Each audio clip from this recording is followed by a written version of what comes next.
Hello, and welcome to the Animal Assisted Intervention Experience. I'm your instructor, Dr. Ryan Witt. For this case study, please continue watching to learn more about the patient. Sit back, take some notes, and watch Sully and I, in a past treatment session, complete an intervention with this patient. Be sure to look at the additional documents to help you on your assignment. These may include things like the OT profile, animal profile, intake, evaluation paperwork, or past documentation. What I want you to do is create a game plan. Develop a unique or creative intervention that relates to this patient. Be certain to have a pivot plan in ways to grade up or down your activity. Once you've completed your planning and development, type up a quick intervention proposal that contains the following. 1. A brief description of your intervention idea. 2. What skills the therapy animal team must have to accomplish this task. 3. A list of what materials you might need. And 4. Articulate your pivot plan and ways to grade your activity accordingly.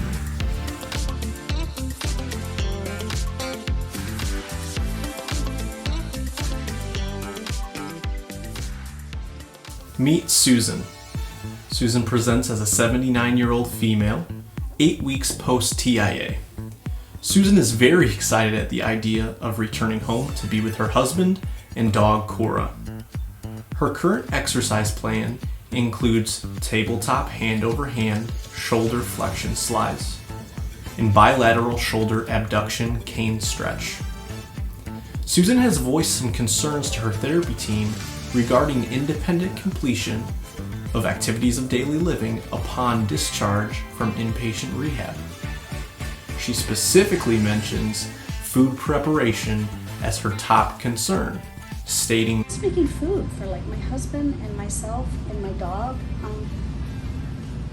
This is just all so new. I don't know how I'm going to do this. So maybe physically and even just mentally that could be something. And my energy, everything. It's changed everything. You decide to collaborate with Susan's physical therapist and discuss precautions of introducing animal-assisted interventions within her plan of care.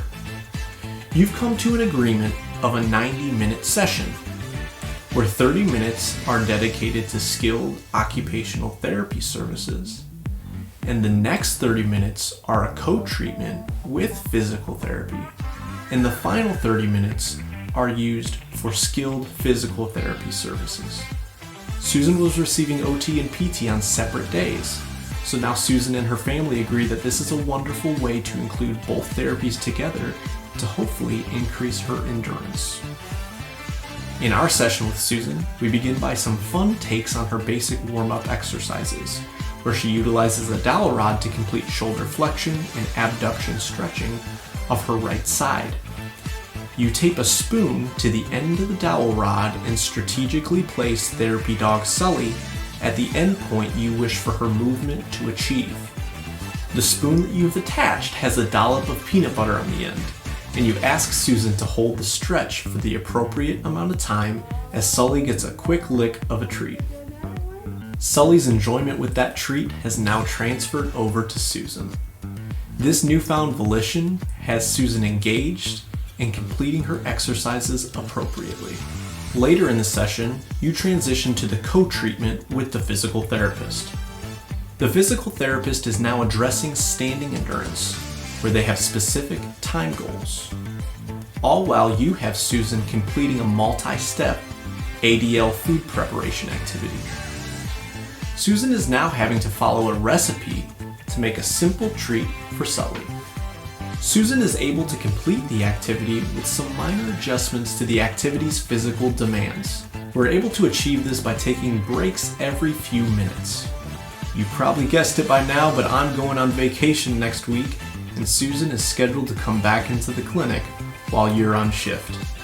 What intervention will you create to keep Susan engaged and work towards meeting her therapeutic goals? Best of luck, and I look forward to hearing all about it.